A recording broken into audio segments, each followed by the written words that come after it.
Hello and welcome to Three Men and a Movie podcast. My name's Michael. Hello, I'm Gareth. Hello, I'm Richard. And today we're going to be talking about the 2016 movie called The Void. It's a crowd-funded movie directed by Jeremy Gillespie and Stephen Kostanski. It's got a few stars in there.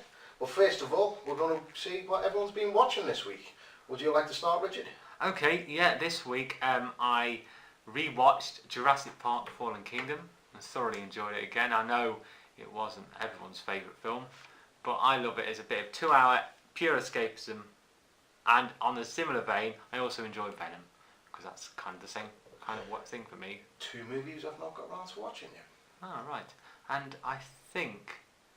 Oh, and I watched Murder on the Orient Express, the new one. Very disappointing. I was quite tired and I had to keep asking my wife to explain it for me.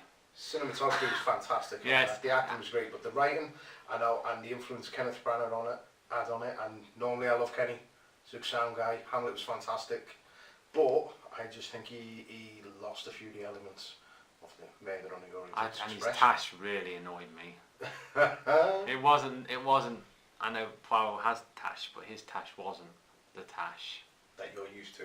No. With David Suchet, which is one of the greatest Poirots. I've also been rewatching because of when we're filming. Well, not filming, but recording this. It's Halloween, so I've been rewatching a lot of Halloween films in preparation for the new one, which I'm very excited about. Have you watched the original Halloween again? Yes, all 9, all 10. Sorry. You went through all 10? Yeah. Including Resurrection? Oh yeah. Why put yourself through the best torture one. set? Trick or treat, mother. Yeah, brilliant. So yeah, all 10. Wow. Do you own all them? Yes. I also own the director's cut of the Rob Zombie ones. I'm trying to get them on Steelbook at the moment. It's a worry to me. You like your Steelbooks, don't you, Richard? I do, yeah. So would you say you're sufficiently prepared for the new one, even though that completely ignores 9 of the 10 you've watched? Apparently there are a few elements in there. Yeah, and I'll be nodding as everyone else goes, So that's good. Along. Anyway, enough of me. What are you I've seen 4 new releases since the last time we recorded. 4 new releases.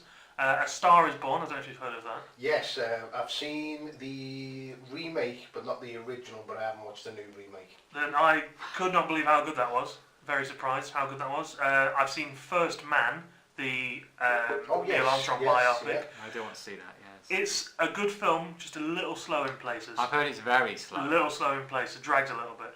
I've also seen Bad Times at the El Royale. I am very much looking forward to that. That was incredible. Yeah, that's on my definite to watch. It looks like Tarantino-esque almost, but not quite. It feels like there's a lot of influence there when you watch it. And out of the 4, my favourite, Venom. Loved it. Well, don't know why everyone is hating on it. Well, not everyone, the critics I are hating can understand the hate from some people who, they want something deeper maybe, but it's a comic book. It's a comic book. The thing is, critics are... What's the word? Critics are critics. They're getting paid to go and watch a movie and rate it. I've never seen such a disparity between audience and critics. Well, that's what I'm getting at. The people who give the audience score are the ones that go to see Venom because they want to go and see a Venom movie. Yeah. If superhero movies aren't your thing, then you're not going to enjoy half of these ones, are you? Not but, really. you know, even I enjoyed Justice League. I thoroughly enjoyed Venom, and I still, even now, just can't get over how much I liked it compared to what I've read. What was he like, Tom? Dude, very good. A very good. Did he do the Venom voice as well as all? The voice absolutely is spot on. Yeah, it's not. It's not. I was worried he might do the Bane voice. Yeah, I'm a big fan of like voices, like digital voices in films when they're done incredibly well, and that one was amazing. It fitted the character. I did, because I'm a massive fan of Venom. And I kept saying to myself, this is Venom. This is the Venom I know. So I was happy. PG-13 in the USA, was it a 12 over here? 15 over here. 15, better than I thought. And a bit sweary. There's been a talk about how it cuts away from the gore. It doesn't really. I mean, you don't. Do you have to see the dismembered head? I think it's implied very well. Yeah, it's not obvious cut. It's not like an AVP cut where you just have a little splash of blood on the wall. You know, it's fine. Well, the lower they keep that down and it doesn't destroy the movie franchise, Venom franchise, the more chance they've got of bringing them over into the spine. Which is what they're ultimately going for, that, aren't they? Really, that's what they want. Yeah. I think. But if it was an R-rated film, if they'd made it that way, I don't know if it would have been any better. I liked it too much anyway, I think, so it couldn't really Anyway. go any better. Michael. Not many, to be fair. Been Awesome. sorting the house out, doing a few things in my workshop, fixing a load of old computers like I do, because I don't actually have a life. That's a shit. That's No, you're a tinkerer. Tinkerer. Yeah, I mean, Mrs. calls me something that sounds Claudio like that. Ranieri. What have I watched? Mainly TV shows. I've started watching Fringe again. We've just got to the end of season 1. One of the greatest TV shows ever made. Yeah, you will notice I've got the 1 to 5 box set just over there. For the viewers who can't actually see it, he was just pointing to a cupboard. I think that was implied. It's not a cupboard. It's a The best part about you saying that, you actually looked away as if you were talking to I an know, that audience. was even better. Anyway, right. Hang on. Okay, cool. Calm down, sir. Sorry. Unbelievable. The You give him a bit of rope and he takes a mile. Wait, Once that again, doesn't we work. thought we reined him in Tap last it or time. something. Yeah. Nah, we'll keep that in. Okay. No, yeah, but mainly TV. I've not watched many movies, except I watched this one again today, The Void, which is a nice little segue into The Void. Well, I was about to say, before we segue, has Yeah. anyone watched The Haunting of Hill House yet? Yes, I have. Holy hell, that is amazing. I want to see that so much. Wait. You've seen it? Yes, all of it. All 10 episodes. All 10, at least 1 hour episodes. They range from about 1 hour to 1 hour 3 minutes. Something. Is it any good? It is one of the best, Oh. not only the best horror TV shows I've seen, one of the best TV shows I've Just seen. for anyone that might actually listen to this, Richard's sitting here nearly creaming his pants listening to this. He's like, I want to watch it. Oh, I'll tell you what, one film I did watch, I've just come to me, is borrowed it off you, Richard, A Quiet Place. Oh, no, I don't want to argue Oh, no, with we you heard tonight. no, let's have it. What I did you just think it was overrated and it could have been done better. I think they showed the monster too early and it lost its own logic less than halfway through. Okay. Well, look, this is about the void, and I don't want to kick him No, out. cut that so, bit out, don't worry. Yeah, I don't want to kick him out, so No, let's no. get on. Cut all that bit out. 'cause Everyone we'll is say that. entitled to their Oh, opinion. yeah, even As long Everyone's as I gonna- agree with you. Well, anyone who thinks differently is wrong. I don't personally understand that opinion at all, but that's fine. Oh, thank you. That's it. It's good we've got some diversity on This Would Be Boring. Yes, exactly. Yeah. I've got a funny feeling there's not much diversity coming up though. Well, let's see what happens. So let's start again. So back to The Void, which was actually a crowd-funded movie, believe it or not. So it was all paid for by the public. Written and directed by Jeremy Gillespie and Stephen Kostanski, who also did the practical effects. Some but not all of the stars in our, well, very short cast movie are Aaron Paul, Kathleen Munro, Kenneth Welsh, Daniel Fathers, Mick Baskoff, Ellen Wong, Art Hindle. Okay, so, gentlemen, who would like to go first on First Thoughts? I will go first. I'll just, I'm not going to go into any detail. Just round it off, start it off, and round it off. Amazing film. I know I've seen this before, but I don't remember being as pleased with it as I was when I watched it this second time around. But there are a few flaws. We'll get onto those as usual. But for the most part, this is a great film, and the practical effects are sublime. Oh, yes. I 100% agree with Gareth. Just stunning. I went in absolutely knowing nothing, and I love doing that. I haven't done that much before we started doing this podcast, but I knew nothing about this film. I hadn't watched a trailer. I knew nothing. Basically, I'd seen the cover, and I thought it was about tentacles, so I was excited. Not too many tentacles in that way, but it was just fantastic. And you could special effects. Oh my, practical effects, I should say. Practical effects, yes. Incredible. And it's the kind of film which I think you could sit with a few mates around at a pub and just discuss what it means for a few hours. Because there's so many ways you could take it. But even if you disregard all that, even if you don't care what it means and you just want a fun ride, this is it. It's one of them movies where, although the story is simple, it's also complicated at the same time. Things are purposely left vague so you can fill the gaps in yourself, which adds into what I'm going to mention in a moment. I'll lead on to that now. The first impression I got after I watched it, I went, now this is not a diss on the movie or anything like that, it was definitely a cross between, it was Prince of Darkness by John Carpenter meets Silent Hill with the Lovecraftian horror cranked up a few notches. And I mean that in all respectful ways. It was very good. Oh, you haven't mentioned a bad film now, which it's a mix of, so it's It's not a diss, is it really? I think it also had a slight spattering, if you will, of kind of like a Twilight Zone thing with the way the story unfolded. Yeah, as it well. was pretty much. Yeah. I mean, I think I've got Silent Hill with zombies. I put at one Yeah, okay, point, yeah, I can see that, and The Thing. Yeah, so there's a massive Clearly a influence massive from influence on The yeah, Thing. definitely. Again, John Carpenter. And Hellraiser, I thought there's Hellraiser tones in there. Yes, and also Hellraiser in space. What do you call it? Event Horizon. Yes.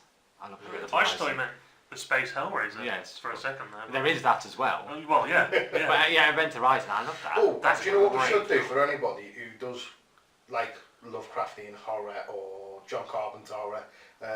Turn this off now and go and watch the film. You will not regret it. There will be spoilers ahead, but I do recommend, if you've not seen this, you've got any interest in horror, practical effects, Lovecraft, John Carpenter, just turn this off and go and watch it. You can always listen to us again. I think if you like 80s films, Yeah. 80s, that vibe, you should just watch this. But we'll get in more into detail now. But yeah, you just go watch this if you haven't So, already. we all love this movie, but at the moment, the IMDb score is 5.8. The audience score on Rotten Tomato is 45. The critic score on Rotten is 75%. So, It's kind of booked how it normally goes. Yeah, isn't it? I Normally always- it's the critics yeah. who will give a lower vote or lower rating. especially on this kind of movie. Yeah, and then you'll find the fans who will sort of watch it and there'll be a cult following behind it. They're the ones who rally This it. is to me a future cult film. I think it's better than a cult film. It's not. I don't think it's a film you can dislike. It's got something. Has anyone there for read the everyone. negative reviews? I haven't. I just saw the score. I did. When I was waiting for this movie to arrive in the post, I did. Basically, how I got this movie, the exact same as you. It'd been popping up every so often, seeing the cover. I said, oh, it looks good. And then I read it, said, oh, practical effects all the way through. That looks good. Popped on the Amazon, $4.99 for the Blu-ray.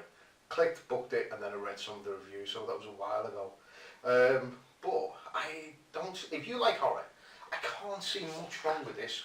But saying that, my wife watched this with me today. Her opinion was, and these are quotes. Okay, I'm ready for this. Verbatim. This is Verbatim. her opinion, and it is his I wife, go, so. so what did you think? Love. And she went, bloody awful. And I was like, okay, how do you mean? It's not scary, it's almost comical. The effects were unbelievable. Disagree on that, by the way. And she wanted the first death in the movie to be screamier because it was unrealistic, because when she was set on fire, she only said a little whelp. So first of all, I said, want a divorce. But then she Bit said, harsh. That seems fair, I think. but then she said, I can't afford to go anywhere else, so yeah, she's got me there. But no, she didn't like the movie. She doesn't do horror much. But there you go. She doesn't do horror. Yeah. So she got nothing from the whole thing, and I was flabbergasted. I went, but what about the practical effects? This movie is near enough 100% practical effects on the screen with the monsters and the what you call tentacle zombie things, and she was just like unrealistic. I went, what? Well, it is unrealistic, but Yeah, that's, it's that's a what's tentacle monster. fantastic What do you about. want? Yeah. I think it's unfair to say if you aren't a fan of horror, you won't find something in this. I think you will. I don't know. I kind of think it's a. Because it's not, in my head, it's not a full-on horror. No, I think it's sci-fi as well. It's more, yeah. Yeah, Sci-fi that lends horror. itself to the Lovecraftian, the great cosmic Yeah, realm. there's definitely a horror element to it, obviously. I would say if you're really not a fan of either genres, you're not going to like this. But then why would you search this film out in the first place? Yeah, that's what I mean. Why would someone who doesn't like horror watch a horror film and then give it a bad review? You've got your own movie. Come watch fucking Twilight. Hey, Come on, right? Shut up, you don't watch Twilight. I own all the Twilights and I like most Can of we them. not? Wait, Can we not right And now? I like most of them. Can we not, It please? was all a dream. I wish. Wait, I still have dreams. Anyway, before I forget, there was definitely elements of Prince of Darkness in this movie. John Carpenter's of Cold and Assault on Precinct 13 elements. There was a lot of beats to Prince of Darkness as well, especially the ending where the hero sacrifices himself through a portal to save everyone. But I just think it was the right parts of all these influences. And if you watch the documentary with the writers and directors, they freely admit there's a lot of influences, especially when Guillermo del Toro was doing Mountains of Madness. He never got it off the ground. they heard him say something along the lines of he wanted to do Lovecraft the way no one else had, and that also inspired him. And I think that lends a lot to what we see in the movie. That's why they left the cult slightly unknown, what was actually going on with the pyramid unknown. It lends itself to that cosmic great unknown. I don't think they ever hide their influences. You couldn't. But they do it. They do it in the right way, don't they? They take the influences and show why they have those influences, but they don't directly copy it for the sake of doing it. And it's a fantastic. Every great horror movie's got that line. The Thing, no fucking way. Hellraiser, we'll tear your soul apart. I've got a fantastic line in this movie. You'd be surprised at the things you find when you go looking. I just thought it was really fitted into the character on that one. So, actors. Most of them, for me, were basically unknown. There was a couple in there. There was the Doctor. Kenneth Welsh. Yes, Gareth Welsh. I know. I've definitely seen him in Twin Peaks because I love Twin Peaks, the original series. I will not watch the new one. No, I started watching the new one, but switched off. Do you know why? Why? Because I used to like Star Trek and the new ones ruined it for me. Okay. I used to like Star Wars and the new ones have ruined it for me. Yeah, fair enough. And it's happened a lot, so I'm not getting Twin Peaks ruined for me. You're doing right because I watched about 3 or 4 episodes and then switched off because it didn't have the same feel as the original series.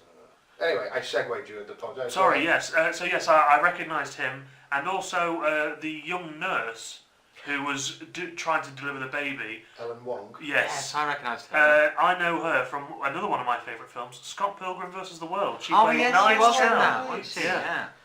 Which was it just at first I didn't click, and then I was like, does sound like her. So I thoroughly enjoyed all the acting in this. I don't think there was a poor performance. Not poor, but I don't think anything was. I'm not going to say especially great. That's maybe been a little harsh, but I really liked the lady, the nurse. Who? The one who the cut love her face interest. Yes. No, Kathleen Munro. Most famously, I knew her from Stargate Universe. All right. Now I thought she was really good, especially I'm sure we'll get into it. The scene when she's laying there. Paralyzed. Yes. But yeah, she was fantastic in that scene. But yeah, I thought. I mean, for a film which I didn't know was crowdfunded, but I now know is, and with obvious budget constraints in some areas, I thought the acting was really good. I think we can agree that there was a probably not as much of a budget as you'd think, but it was focused in the right places. Which again we'll dive into more. But for me, the acting wasn't bad, but it wasn't. We're not talking upper echelons here. Well, no. It served its purpose and got you to where you needed to go. Well, for me, I think Aaron Poole, the guy who played the Daniel Carter, the lead character in this story, I think he played him with just the right amount of fear, wonder, being scared, and reluctant hero-ness. And I thought he got it right. Yeah, he was a reluctant hero, wasn't he? Yeah, I thought the actor wasn't pulling the role off, but then I got in the actor's frame, the character's story a little bit more, and then it started working for me. Him and Kathleen Munro played off each other well as the main interests. Now, for me, the two biggest stars were obviously Kenneth Welsh as the bad guy, which he was good as the kindly doctor, and I think they got someone else to play the physical role as him at the end. I think the scene where he took his face off was still him, wasn't it? Still him, yeah, but after that I think it was a different. Yes. But the voice was still, isn't it? It played really well.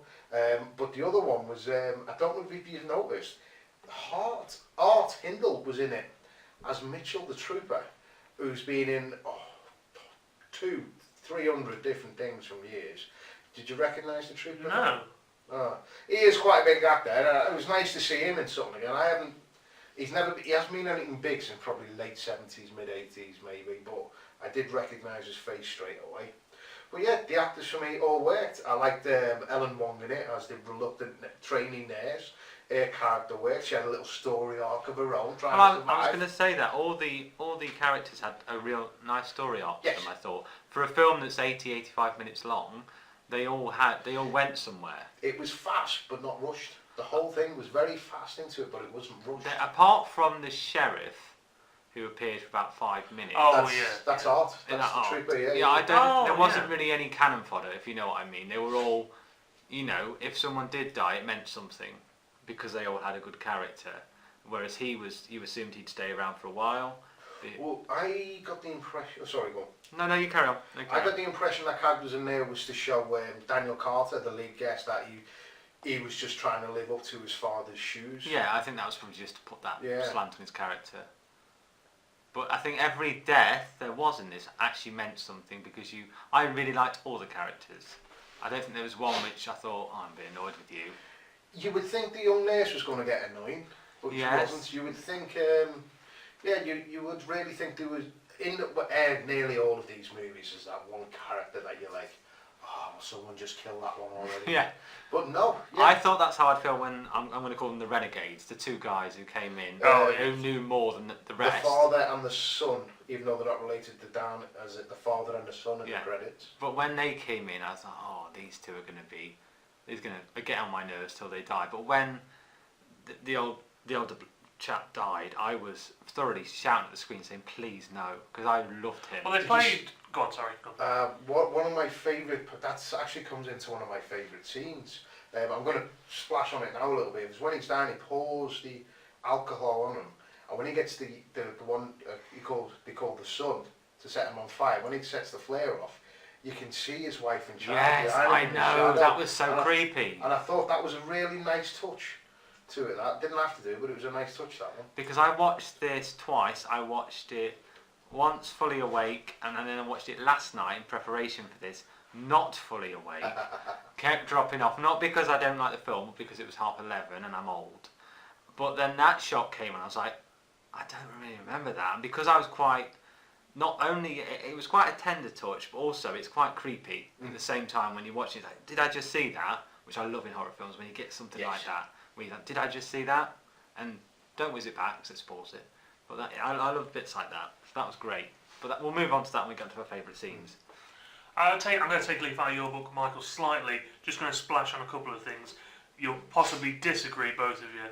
I'll go more in depth later on, but I have a few issues with all of the characters as a whole. Oh, okay. But just leading off from the two guys right at the beginning, I really like how the film initially made them kind of like antagonists because they were in the hospital and they were trying to kill the people. So you kind of think they're not the bad guys per se, but then I like how the film seamlessly, after the shit hits the fan, switched them and put them on all in sort of the same boat, fighting the one big evil. Love how the film did that. Wait, what do you want to move on to next, Michael? Well, I just want to. There wasn't much of it in the movie, but I just want to get onto sound and music. All right. Okay. We could very much tell there wasn't much budget spent on actual license music. You can tell that by the end credits song and all that. But for the sound effects within the movie and the stuff they used to heighten the tension, I think it worked very well. And again, like you said, very early 80s style on the music. And I think it really worked. I mean, I stupidly put here that the music had a Stranger Things feel to it. And I thought, no, because of the Stranger Things was 80s as well, based on the 80s, you know, an 80s TV show, if you like. So, of course, feels like Stranger Things. I never got that impression. I mean, I got it early on when you had the sheriff in the car, when he was travelling along, nothing weird was happening. He just felt like the sheriff from Stranger Things. I just got that feel because he was driving the same car, etc. But they're both 80s, very much 80s influenced things, aren't they? So The opening music, before the void appears on your screen, that opening music was brilliant. Oh yeah, I love that. Oh. Very foreboding. Yes. And like you say, there's not a huge amount of music in this, maybe due to budgetary constraints, whatever, but what they did use to heighten the tension, once again, well done. Yeah, and I can't say I noticed a lack of music, which is good, isn't it? Yes, They found the right balance. Yeah, exactly. Because a lot of these new horrors, which this relatively is 2016, but a lot of these new, what I like to call popcorn horror movies, which they use the music to create a scare when there shouldn't have been one there. And you're like, it's a jump scare. Not only do they have something to make you jump, but they'll also have like a build-up to operatic note or something, which is just strange. Which will then drop off, because you know when the scare's coming in these modern horror films, because the music just stops, switches off, and you immediately know what they're trying to do, and it's a cheap way of trying to make you feel something about the film. I mean, I don't mind a jump scare. I No, I like don't a jump mind them. scare, but I am more scared from something foreboding in the background or Yes. something you know's there but you're not sure about. A jump scare is cheap and lasts not long. Yeah, you get a sudden surge of adrenaline and then pfft, whereas something in the background, something foreboding, sticks with you after you've watched the film. If there's, just like that, The Haunting of Hill House, there's a lot of background imagery that's blurred, and your mind, my mind especially, just went wild. Imagine what the hell is going on there. Way scarier than music, stop. Oh my god! Yeah. I just had a surge of adrenaline. Off subject again. This Haunting of Hill House, Yes. is it anything like the original film or book? Do not know. I honestly thought it was original series. I listened to another podcast, ironically, today about it. It's quite different from the book because it has a lot of ghosts in it, whereas the book was more about in their heads, apparently. Is that right? I haven't watched or read either, but they say they were both fans of the book. So we're all tight on the music. We're all tight Yes, on the music. nothing wrong with it, and Yeah. sound design, fantastic. Absolutely. No I did issues. want a different kind of end song for the credits, Okay, but obviously you could really tell that's where the budget restraints were on that I one. can't say it really bothered Yeah. me. I like a good intro, and I like a good exit. I suppose with the way the film ended, I don't know, would I have liked some like I would like- epic finish score to it? No, I want I think the a bit subtlety of of a it John was- Carpenter foreboding electrical synth. But was it foreboding? And the end was quite, I don't know. It was a happy ending because they were But- holding but- hands. They but it may have was- been in another dimension. Yeah, Although- whatever hell dimension they were in. But anyway, yes, no problem with music or score for me. Fantastic. Excellent. So we've done actors, we've done music. Now for the main part of this one, and especially this movie, the effects. I I think we're all in agreement. think we are in agreement that they were fantastic. The monsters, that first one where you have the lady attached to the front. At the front, Yeah. yes. Oh, fantastic! It reminded me a bit of that film, The Ritual, I've not seen that. With the, Oh yeah. with the goat character who has a Yeah. That's the So- one with the male friends go on a hunting trip Yeah. or something. I've not Yeah. watched that one yet. That's really cool, isn't That's it? a really good film. That's a really good film. But yeah, I mean, that's the first time I've actually linked the two. But yeah, that first monster's incredible. But you were saying something about the effects. Was it 90%? 99% of the effects, well, they were practical, and for 95% of the movie, it worked fantastic. There was only a few clips where they could have had a bit more time and money spent on it, but they might not have had the time. or the money to do- Which moments are you talking about? Because I didn't really notice any. A little bit with the monster baby. Oh yes. Just a few bits on that, Yeah. because the original design of the monster baby is fantastic. If you look into the documentary Right. on it, it really is. And you can see. But the thing is, when you design a monster and then you make it with practical effects, not only do you have to have the latex on, you have to have a frame to hold that amount of latex. You have to have the mechanics or the hydraulic systems in there to move the tentacles and everything. But they also had a person in there, so it went from this smaller little thing to a more thicker. But at the same time, that also gives you the impression of a lot of strength. Yeah, that I mean, baby. I didn't have an issue with that scene, apart from the monster did remind me a little bit of another film, which I don't like, and that's Alien Resurrection. It reminded me a little bit of the baby alien from that, just in the face. Okay. Oh yeah, I think I can see where Yeah. Are you're you on coming about the from. Humilian thing? Whatever it was, when Sigourney Weaver made love to that queen, and I just went, oh, for God's sake. That white thing that came out, I'm not going to Yeah, I give see it a what name, you mean. Yeah. because it was a total misstep, but it did remind me a bit in the face of that. The way, after that, I loved it, because I loved all these tentacles and the way it, brilliant, but just in the face. Now, one of my it's one of my favourite scenes, and it's also what to do with the effects, is when the monster baby is given birth from the woman. The blood goes out and then it absolutely, grows, yeah. which you don't see. But then brilliant. it starts walking, and then the mother's getting dragged along by the umbilical cord right Yeah. the way through. I was like, oh, that's a bit icky. There was a lot of Icky. Yeah. That could be the subheading for the podcast. No, There's a lot of for- Icky. Anyway, We do need subtitles, really. We do, yeah. this movie's effects, nearly all of it is practical effects. If I was like to describe, let's start again. The movie's effects, they're all practical near enough. A fantastic choice in that. Well, the two directors and writers, that's what they went for, because that's their trade. I think it was just. I'm wondering if the reason I liked it more than I should have done is because it just reminded me of the practical effects of the movies when I grew up. I don't know, because I love practical effects because they don't age. That's the best thing about them. Plus, it's corporeal. There's something there. When you see CGI, no matter how There's good it is, nothing you there. know there's nothing there.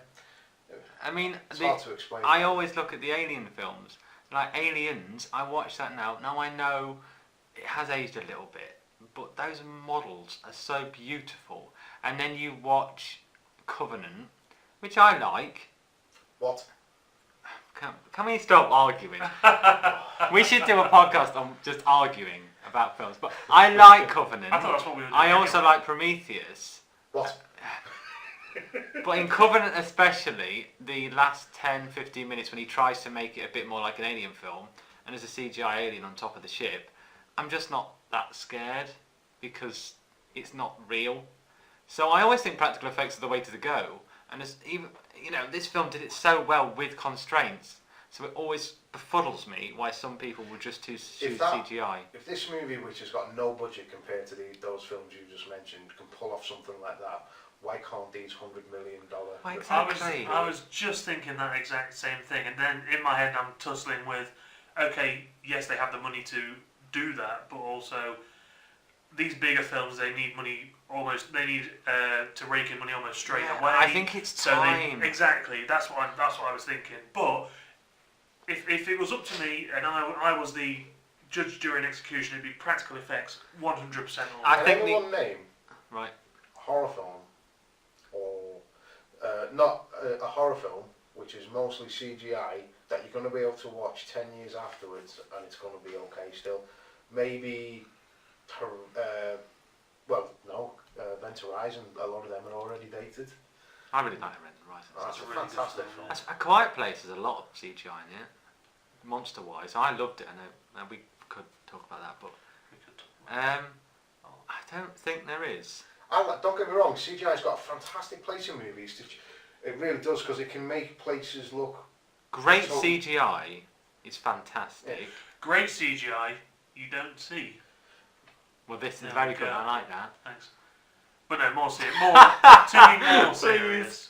To be slightly more serious. But for this film to do what it done and come out in 2016 with all practical and not be tempted to go back and change a few things, Yeah. fuck you, Lucas, with CGI, Please, George. It's just naive. I'm just saying. No, to not be tempted to go over a few things and add all fake blood left, right and Chelsea like a lot of films do, I just think it really worked, and it worked in its favour. It really did. It's like the ultimate example for me is Jurassic Park. I was going to go back Because to that. Jurassic It's Park fine. 1, that's still real. That T-Rex still looks real Yep, to me. yep. It's not aged. Now, I like the newer ones, but they're CGI, it's obvious. There's some Gallimimus scene, I believe, in Jurassic World, which I'm like, well, that's not real, is it? But you go back to Jurassic Park 1 in 93, 93.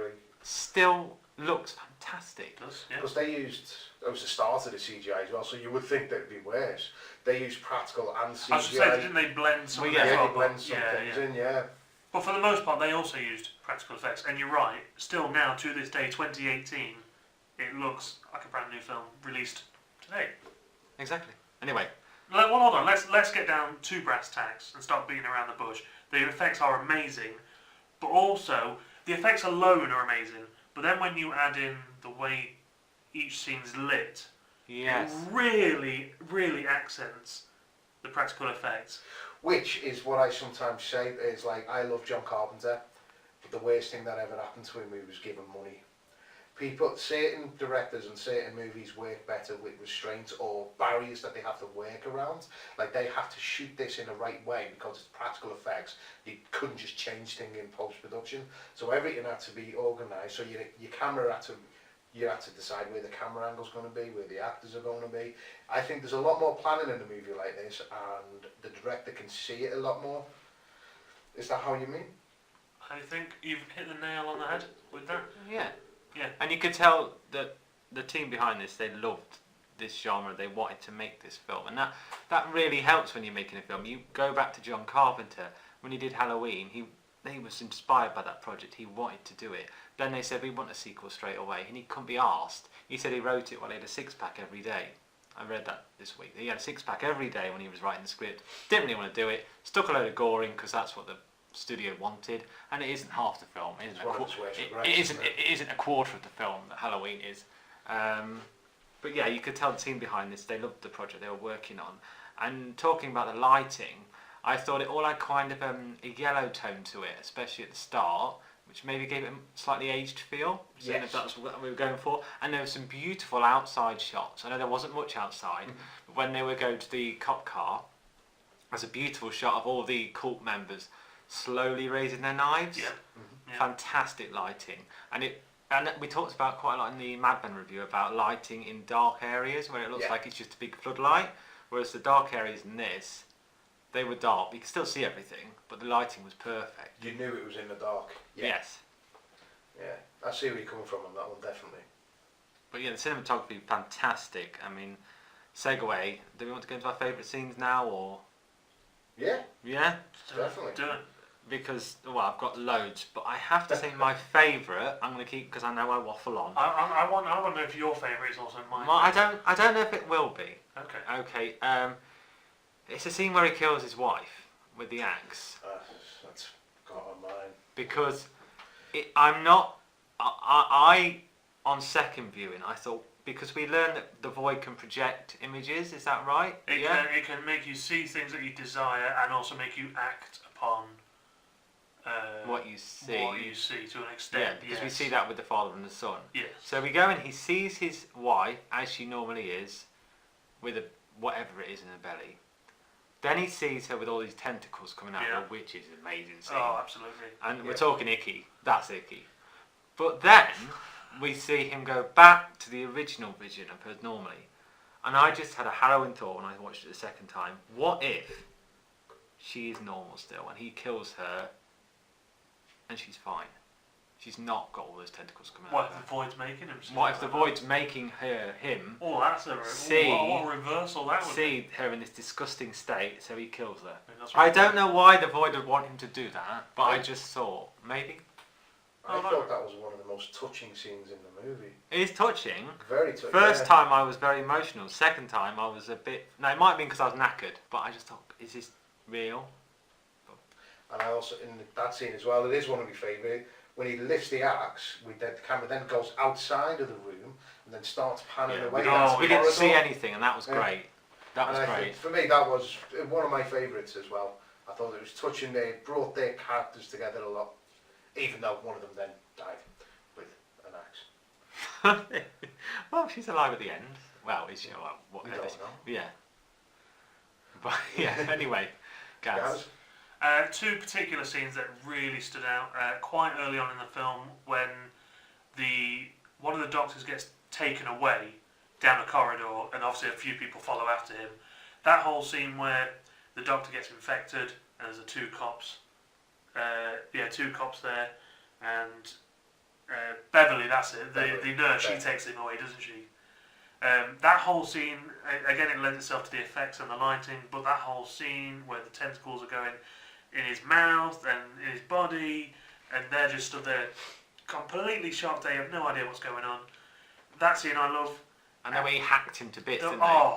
That was amazing. That thing that ball, the tentacle head came out further. Yeah. Like, this is brilliant, please. It was an amazing scene. You've got a fetish about tentacles. Not a fetish about tentacles. Isn't there a name for that? Please. Probably. Let's research it later. Yes, and another scene I really like is, I think they're kind of in the basement of the hospital, or what is presumed to be the basement of the hospital, where it all kicks off. Is that the second basement or the first basement?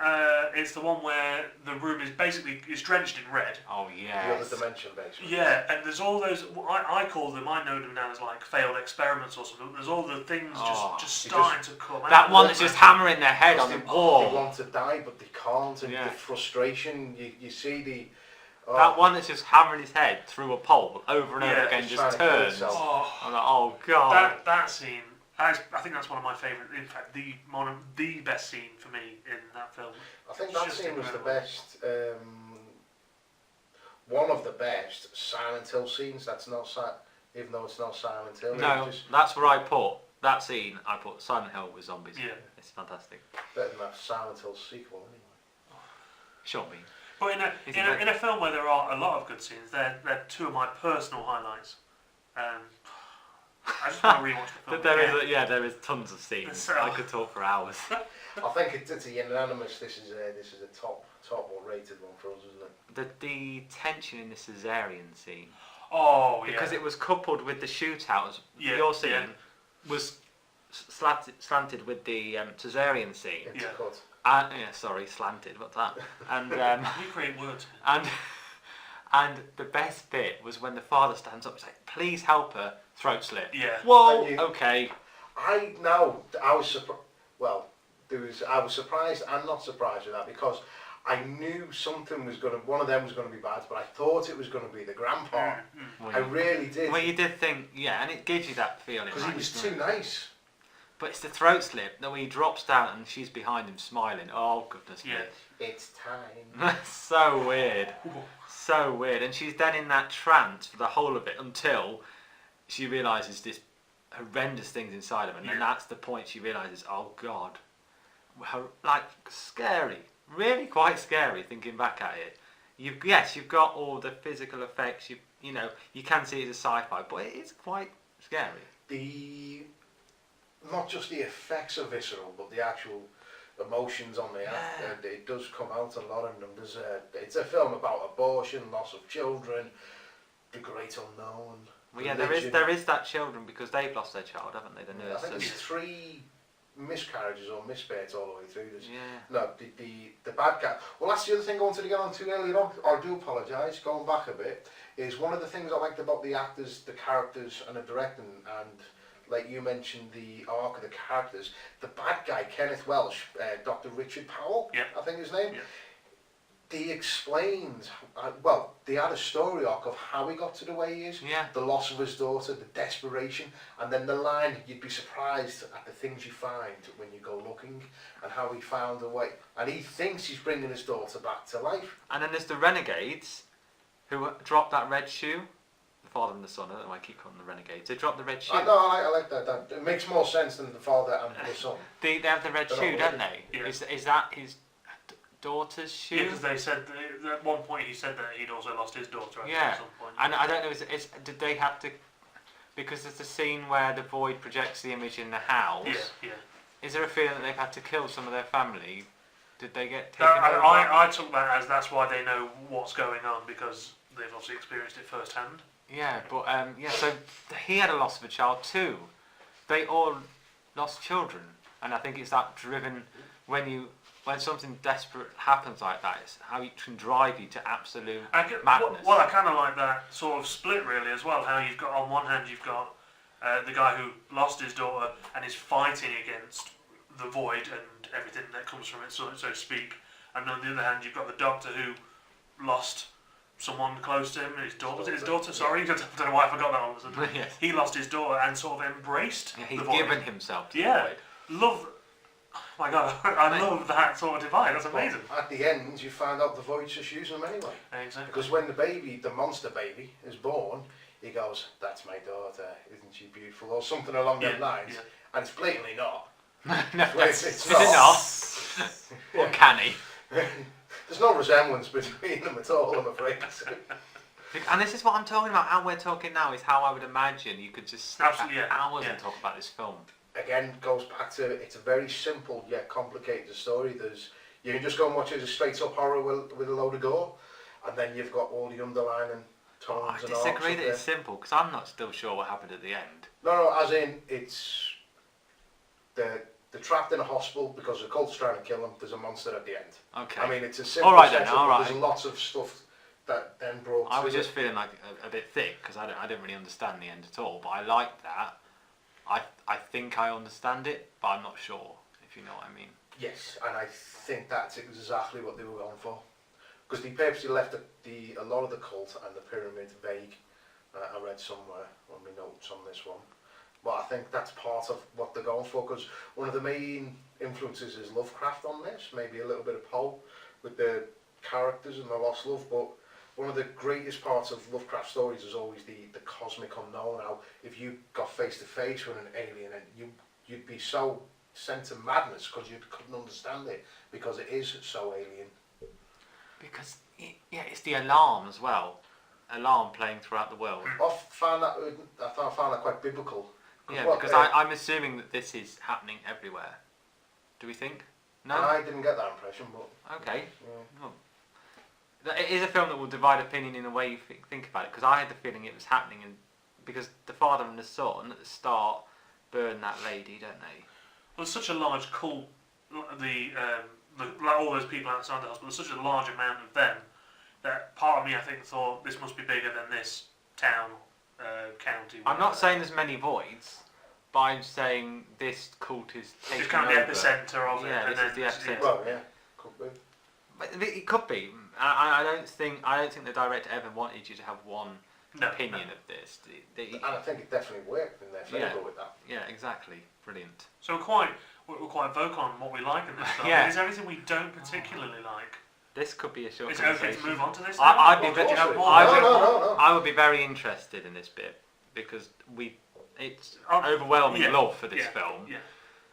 I personally didn't have any detractions. I mean, all I've put here is just like budget constraints at the end with the imagery where they were standing on this like hell planet / alien planet. They didn't look too bad though. I got a feeling, not just another planet, but a different, like a hell Dimension, like yeah. in the Event Horizons and things like that. I got the impression of something like that. I mean, you could say that doesn't look fantastic, but it was still really good for what they had. So I don't really have any detractions, but I would be interested to hear if you have. 3. Okay, 3's more than One is kind of on the fence. I don't know what to feel about it ultimately. One is kind of nitpicking. Right at the beginning, when the cop guy talks about phoning ahead to the hospital, yeah. When he gets there, it's explained. Well, it's not really explained, but the nurse says no one phoned it through. And I don't know if it's just me, but I just felt like, was there supposed to be more to that? I was expecting a reason why he didn't phone, or they didn't phone through. Did I miss something? That made me think the phones are no longer working. The phones weren't working though, were they? Did they establish that? Only the internal phones were working. They established it. He went into... This is why I think it's happening everywhere. He went into an office. The radio was on, but it was just static, as if the radio stations had all gone blank. Okay. And he tried to phone out. There was no answer. There was no dial tone. Mm-hmm. The only phone you heard in the whole thing was an internal phone when the crazy doctor man ran from the basement and had a really spooky phone call with him. Yeah. Oh, okay. That's the only time you hear a phone. The rest of the time, as far as I can remember, the external phones are out. So that's good. That's why I found that under nitpicking, because I wasn't sure if I'd missed something, and that was my fault, which it obviously was if you've just explained. Well, maybe it was at the start that there were phones were working, but as this, as this all came in onto itself, I don't know. Okay. So I won't include that as a negative point. Okay. That's fine. The next one is the on the fence one, because I like how this film is quite. You can read into it and take what you want from it, basically. But there's a lot of the void cult sort of iconography. You see it everywhere. These dark clouds, that triangle thing they have on the door that you see a lot. Yeah. It shows a lot of that, and it shows in the film that there's an element of mind control, and like we've already said, it makes you see things and what you desire. I would have liked it if it just elaborated a bit on what the rules are of the void and its powers. Not to the extent where I don't want a whole scene where it's just exposition central. I don't want that. But I just feel like I should have known how it was supposed to work more. I got the impression the point is that you can't know, or I think I got the impression that they purposely left it vague, just because it's so alien, it's unknown. But I see what you mean. Yeah, there wasn't any. Because I think what makes me think it's a little bit more is that not everyone saw anything they desired or anything like that. It selected people, and some of the characters, it made sense why it's selected them because obviously the cop guy is going after his wife. But not everyone saw something. But they're all involved, and I just wondered what was the selection process for everyone? I suppose, what was the aim of the void? Yeah. What was its end I mean, goal? I don't want people to misunderstand. I don't want one scene dedicated to telling me what is exactly going on in this film. I like that it's kind of, you don't know exactly what's going on. I like that you can look into it and pick out bits and determine it for yourself. But I'd just liked a little bit more on the explanation there. Like if it went after people who felt so much loss, it felt like it controlled. Yeah, kind of the Doctor and the other guy, they've lost and they've kind of gone completely separate forks in the road. Is that why it chose them? Because of the loss? And is it trying to convert them? But what was the void's end goal? I'm just thinking about it. What was the end goal? Well, that's the thing. I don't think I wanted it to tell me what its end goal was. I just wanted it to kind of tell me a little bit more as to why it's doing what it is more. Well, that's the end goal then. Is what? I mean, why it's doing it. yeah, but It could have just been some benevolent force that just wanted to influence. well, yeah, fair enough. But I just the rule. No, I get what you're saying there. Yeah. Guys, yeah. So there's that, And I then- think that's probably why there are negative reviews of this. maybe so. Because in a world where we now have our hand held in cinema. That's not. I don't want that. I don't want that No. either. But I'm saying we do live in that world. Yeah. A lot of the films I watch, even films I really enjoy, they hold your hand and take you step by step through the plot, and you haven't got to worry. You could doze off for 5 minutes, and you're back in the film, and it's fine. This film did not do that. It just gave you a load of amazing scenes, a fantastic plot which didn't make much sense. More continuous viewing, it will give you more. You'll probably never know what's going on, and I think there's a portion of the cinema audience or the home media audience that don't want that anymore.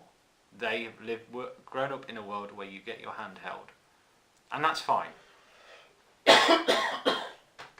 That's fine, and there's not enough problem with that. And sometimes you want a film like that. Sometimes I want to watch 80 minutes of Steven Seagal flapping his hands about and saving his daughter for the 70th time. That's sometimes what you want, but yeah, I think that's probably why it got some negative reviews. It's definitely a testament to the film that I think it's ultimately it boils down to I want more from this universe. But I don't want more. I don't want a sequel. Well, that's the thing. I don't want a I sequel. do want more, but is it necessary? Probably not. Who knows? And my last point, which I think you're both going to disagree because you've talked at length about the characters and how you like them. I just feel that there was no 100% solid main character. You could argue it's the cop guy with his wife.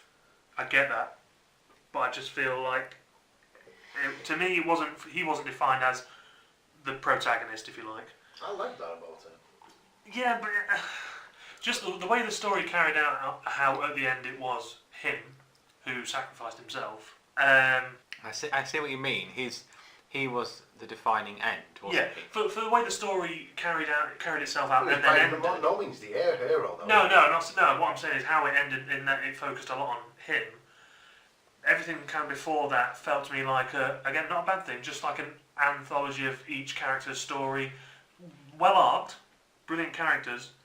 Just at the beginning, I thought it was kind of like everyone's story trying to come together, and then it sort of distilled itself into him at the end. It's a minor gripe. I didn't want to come into this with just this film's No, it's amazing. great. It's great that you have minor gripes because it's shown how you've watched the film and you've really gone into it. And there's nothing wrong with that. And I kind of see where you're coming from, but I saw it as a piece, and I can't think of the word. Ensemble. An ensemble piece. Nice. Brilliant. That is exactly the word I was looking for. Well, if you think about it, I know the actual story is unrealistic. It's a science fantasy thing, but if you were in that situation, would you be taking orders off someone else or trying to find this resolution yourself? True. Everyone's the hero of their own story. I think I'd be I'd be legging I'd be that little Chinese lady hiding in the corner with an axe. Leave me alone. I'd be the smoking lady from Feast, thinking of a way out and then lofts herself. You've never seen Feast? I've seen No. Feast, yeah. You know the lady in one about who just walks into the freezer I've at seen the end. Feast for so long, so I'm not sure. Are if you I going remember to sit that. there and help us? I'm thinking. I think you can get the Feast trilogy at $5.99 from a local record store. Oh, I've not seen the sequel. The only feast I've heard of is that chocolate ice cream. Strange. Anyway, so have you Cut got a bit of off each time. have you got any detractions? No, well, no, Michael? Say that again. Have Sorry. you got any detractions, Michael? Detractions. I wanted to see more. It's not a detraction again. It's the way they written the story, which is fantastic. And I think I got the feeling they wanted, but it is. I wanted to see more of the hell dimension. I wanted to see something else, just either to see they were buggers in there, or like something moving in the background, the far end of the pyramid, or something to show me they were all right. Just something a little more. That's the beauty of stories about the great unknown, is it's unknown and it makes you want more. And it works better for the movie, and that's probably the exact feeling they wanted from it. So it's not a bad thing. Yeah, because when he went through the portal with Hellraiser Man, I thought it almost could have finished there. I know you had the quick scene where the son goes down a corridor with the monster behind him, which is directly from Hellraiser as well. That is Hellraiser 2, where at the very beginning when it's running through the corridor. Yeah, but I thought it could have almost finished with him diving through the portal, and I wouldn't have minded that at all. Yeah. I think because you had that extra scene where he has holding his wipe hand, looking across the abyss, if you like, at this alien ship. I assume, is it an alien ship or is it a pyramid? It's in the shape of whatever pyramid. it is. Yeah. I kind of get why you'd say, well, I want to maybe see kind of where they are. What is this? I think I'd have been less, let's say, annoyed, because it's not annoyed me till now since Mike has brought it up. But I would have preferred, I'm going to say it, I'd have preferred maybe an ending when we did just drive him through the portal. Oh, and because it did leave it almost like setting up for a sequel which will never happen. But I don't think that's what the director was going for anyway, but I can see why that might annoy you. Again, I totally agree with you. They could have cut that whole last scene out and that would have been fine. For me, he sacrificed himself to kill the doctor through the portal. The portal closed behind itself. He saved the day. You got the two survivors walking out. End X. And then you've got the extra scene. But again, they didn't need it. I didn't need it, but I again, until 2 minutes ago, I didn't have an issue with it. Thank you, Michael. I'm here to serve. I do have a criticism. I have a criticism about the scores on this movie. 5.8 for IMDb and a 45% audience score. In no way does that reflect this movie in any way whatsoever. I'm going to have to read those reviews. I'm not going to be a troll and comment on everyone, but I need to read them and see what people didn't like about this. I know. And I can only assume it's people who aren't a fan of this genre, but then why would you search it out? I know people have different opinions on films. That's why rating systems exist, I assume. But there's a point where you've got to go, how can you give it that rating? Okay, you may not have liked the film, but it's not a bad film. Yeah. No. Yeah. No, I get what you mean. Totally Yeah. agree. It's like, when you end up watching movies you don't want to watch with, let's say, your wife. That happens quite a lot, it's not something you'd watch normally, but you can still say, for someone that likes that, it's a good movie. But 45% from the audience. Even if you have no interest in horror or sci-fi, if you watch this film, you can still see the technical prowess of the film and how they made it. And judge it based on, well, no. Bloody awful. No. Well, okay, yes. Well, there you go. There's two sides of the coin there. But it's not, even if you don't like this film, it's not a bad movie, the way it's been made. And it kind of bugs me that the scores really annoy me. It is. It's my biggest bugbear about this. I just don't understand it. But I mean, if you're a fan of this channel, because we do speak about a specific genre, you're going to enjoy this film. I think we can say Yeah, that. absolutely. Yeah. If you've listened to us waffle on, I think not just that. If you like siege movies, low budget siege movies like Assault on Precinct 13, things like that, there's a bit of elements of that in there. If you like horror, fantastic movie. body horror especially. Body horror as well. If you like practical effects, if you like a bit of sci-fi, or if you like Lovecraft, there's a lot of elements in there. I keep going back to The Thing as well. If you like The Thing, you're going to love this. The Thing, yes, Because that was, to me, the biggest influence on the practical effects, the creatures, if you the like. creatures, yes. which again, great design work. Because we haven't talked about the creature who like, it was a person, but he was like arcing his back over and walking to him like almost like a crab. Yeah. Real person. That was horrendous. Oh, That was a real person. In a good way. If you watch the documentary on the Blu-ray, there's a little bit about him. Oh, yeah, I forgot all about that one. Jingies, yeah, that was scary. Oh. Then he pulls the body around. Oh. Anyway. Oh, another thing I liked about this film, I forgot to mention before, is a lot of these new horrors don't have... They have kills, they have gory kills. But this one, they've got brutal kills. Oh, yeah. Yeah. It's brutal. It's got that element a lot of movies are missing of brutality in it. I know it's wrong to say I like watching that in it, but in a horror movie I do like but to it see wasn't... Alright, this is not violence in a... I don't know. It's not a gore, no. No, it's not...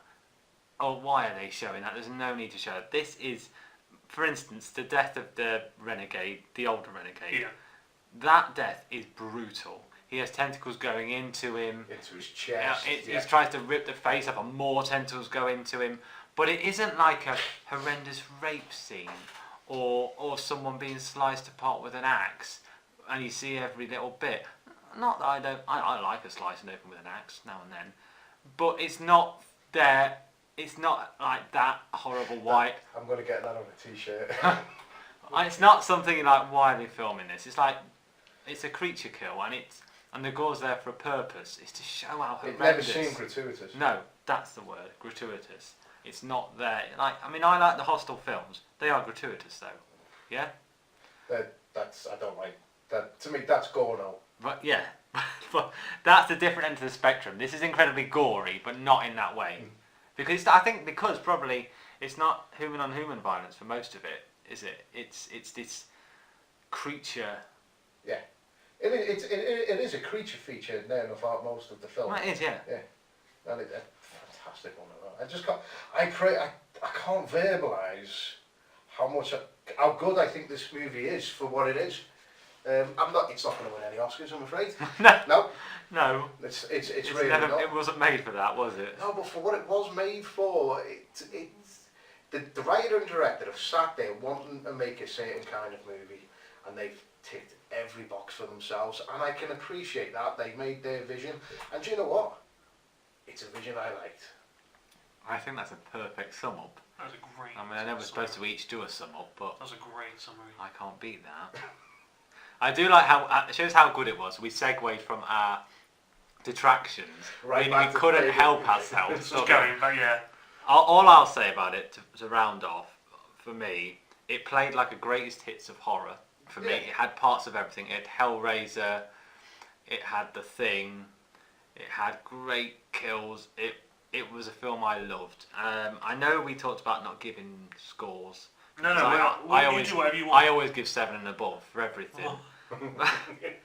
But if I had to give this film, after talking about it more, I'm just going to say 10. 10. Wow. Tentacles. Oh, yeah. Tentacles, very good. I'm just going to give it a 10. Tentacles, okay. Appreciate that.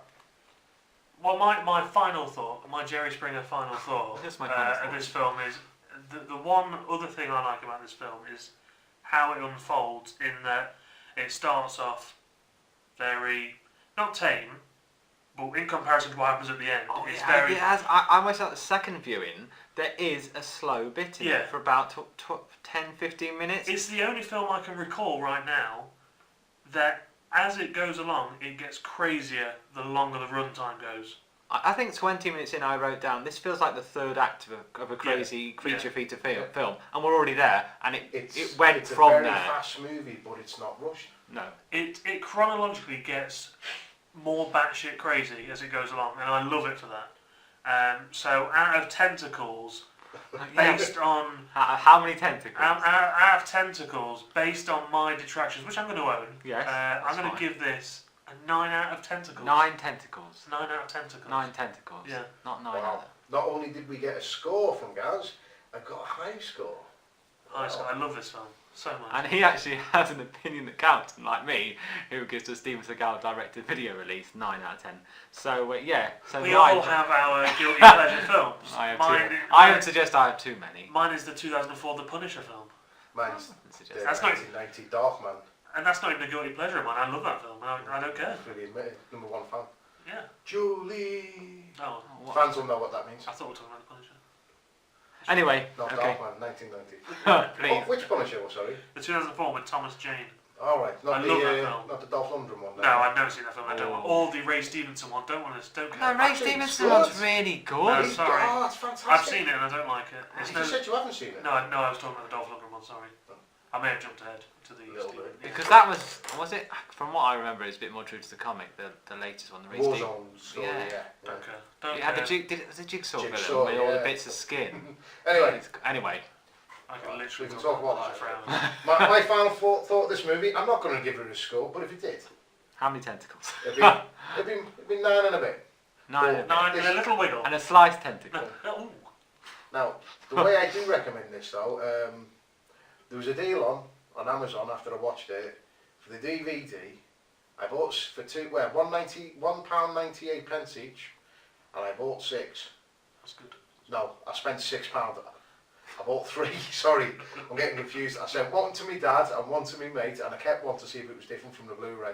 This is a film I highly recommend, and just go out and watch it if you like any sort of sci-fi or horror. It's fantastic. You can pick this up for less than the price of the Radio Times. £1.98 pence for the DVD, or £4.99 for the Blu-ray, which I've got as well.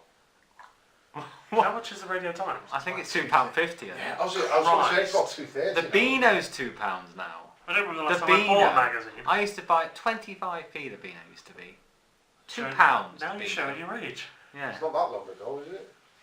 Because you're younger than me, like. I bought my last copy of the Beano, I think 20 years ago. Yeah, I bought it before the 2000s. Yeah, 98 maybe. Yeah. I You had were them all, You but were then, alive then, guys. What, 20 years ago? Yeah. I had them all, I'm not but telling a you, member tell of me, my but I family, wasn't which will alive. remain anonymous, threw them all away.